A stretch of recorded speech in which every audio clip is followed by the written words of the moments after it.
We're now in the corner of North Carolina near the borders of Tennessee and North Georgia.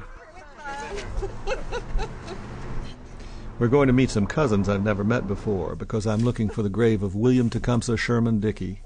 I want to find out who he was and how he got that name. The search starts with 3 little initials.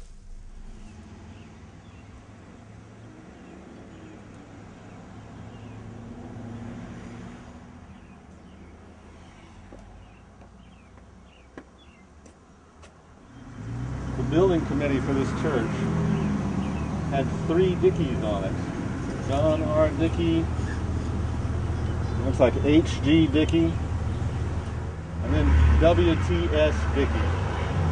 W.T.S., I'm told, stands for William Tecumseh Sherman Dickey.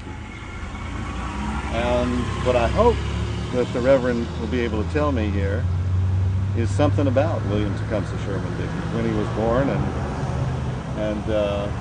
why he got that name.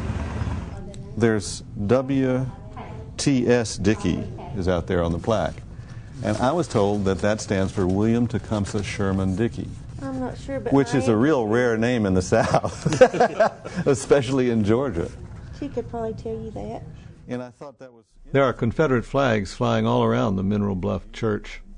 And the people here seem a little uncomfortable with the idea that one of the people who built it was named after William Tecumseh Sherman.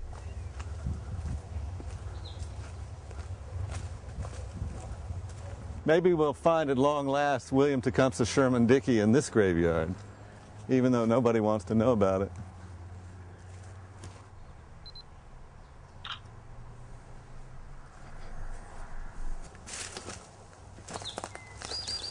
No. The Angel Sisters, Flora and Myrtle. Well, I wonder if they disappeared William Tecumseh Sherman Dickey's grave. The people in the church were not too happy when I mentioned that these were Union counties up here, Unionist counties, even though that's very well known. And I do notice that here in Mineral Bluff there are a lot of battle flags of the Confederacy. So I think people don't want to know that the Baptist church here was built in part by a man whose initials are W.T.S. Dickey. And I don't think that they really are reflecting on the kind of complicated history that exists here.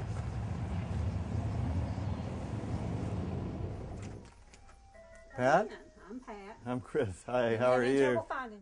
We finally end up at the home of Pat Crawford, a distant cousin, and her husband Gene. Both of them are enthusiastic family genealogists.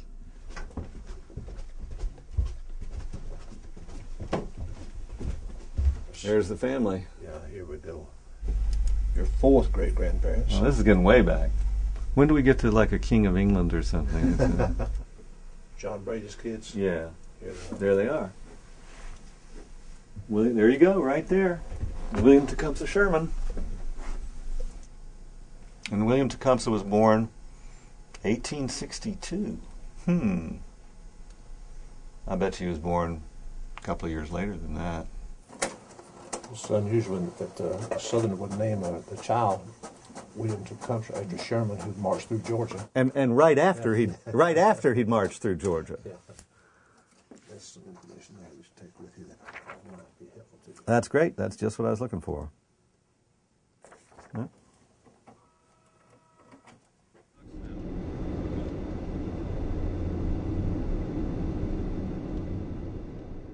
Well, I think it's funny. I mean, I think it's interesting that people up here were blind to that name. You saw the reaction at the Mineral Bluff Church when I raised it. It's like, what? Who? I'd never heard that before.